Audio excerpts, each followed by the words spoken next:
छाया मार्तंड संभूतम तम नमामि शनिश्चरम। शनि महाराज की प्रतिदिन प्रार्थना करनी चाहिए। क्यों? क्योंकि शनि महाराज से प्रार्थना करेंगे प्रभु तेरी नजर हम पे न पड़े। जिस पर शनि की नजर पड़ती है ना, तो बड़ा सुंदर कथानक है शिव महापुराण जी में। ब्रह्मा जी सुना रहे हैं इस कथा को। कल्प भेदात गणेशस्या जनिहि प्रोक्ता विधे परात। जब पार्वती मैया ने किसी कल्प का प्रसंग, ये कल्प कल्पों की कथाएं हैं, तो किसी कल्प के अनुसार गणेश जी का शीश क्यों कटा इसके बारे में बताया गया। पिता के हाथों कैसे गणेश जी का शीश कटा, तो कथा ऐसी है, पार्वती मैया का जब पुत्र हुआ ना गणेश जी, हाँ, पार्वती को लाला भयो है, पार्वती मैया का जब लाला भयो है तो सब ऋषि मुनि देवता बधाई देने आए।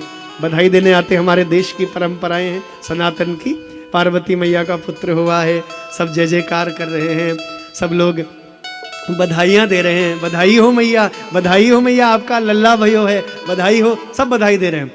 तो देवताओं के साथ में कहते हैं शिव महापुराण जी में कि देवताओं के संग में 9 ग्रह भी आए, और इन 9 ग्रहों के साथ में शनि महाराज भी आए।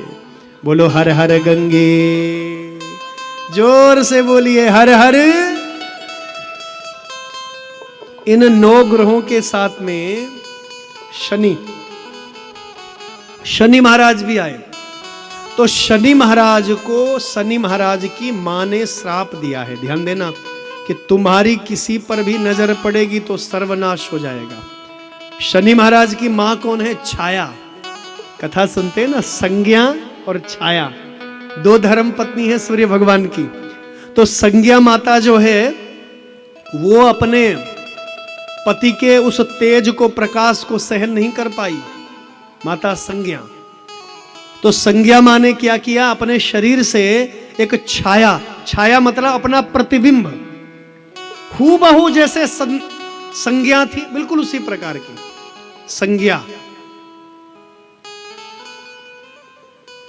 तो संज्ञा ने अपनी छाया को, अपना प्रतिबिंब पैदा किया। तो इसी छाया का पुत्र है शनि महाराज। तो शनि महाराज को छाया ने क्रोध में आकर के शाप दिया कि किसी पर भी तुम्हारी दृष्टि नहीं पड़ सकती, तुम यदि प्रेम से भी देखना चाहोगे तो फिर भी वो नहीं बचेगा, उसका अनिष्ट हो जाएगा। तो शनि महाराज भी जब आए तो शनि महाराज गणेश जी पर नजर नहीं डाल रहे हैं, उन्होंने दृष्टि नहीं डाली, दृष्टि नहीं डाली तो इधर उधर देख रहे हैं या सिर झुका करके बैठे हैं शनि महाराज। तो पार्वती मैया को बड़ा बुरा लगा, अरे शनि, सब लोग मुझे बधाई दे रहे हैं, मेरे पुत्र को आशीर्वाद दे रहे हैं, और तुम हो कि देखते भी नहीं हो। क्या तुम्हें ईर्ष्या हो रही है कि पार्वती का कैसा पुत्र हो गया? क्या मेरे पुत्र को, गणेश को देखकर तुम्हें ईर्ष्या हो रही है? तो शनि महाराज बोले, नहीं नहीं नहीं माते, ऐसा मत कहो, मुझे ईर्ष्या नहीं हो रही है। हे जगजननी, हे जगदम्बा, हे भगवती, मेरी मां छाया ने मुझे श्राप दिया है कि तू जिस पर भी दृष्टि डालेगा उसका सर्वनाश हो जाएगा। इसलिए मां, तेरे पुत्र पर मैं कैसे दृष्टि डालूं, कहीं तेरे पुत्र का अनिष्ट न हो जाए। तो माता पार्वती बोली, अरे नहीं नहीं, कुछ नहीं होने वाला, कुछ नहीं होगा, ये मेरा पुत्र है, ये शक्ति का पुत्र है, ये गणेश है, गणों में श्रेष्ठ है, शनि की दृष्टि भी मेरे पुत्र की कुछ नहीं बिगाड़ सकती, देखो मेरे पुत्र को। तो जैसे ही माता ने बलपूर्वक कहा, देख मेरे पुत्र को, तुझे ईर्ष्या हो रही है, जलन हो रही है, दृष्टि डाल मेरे पुत्र पर।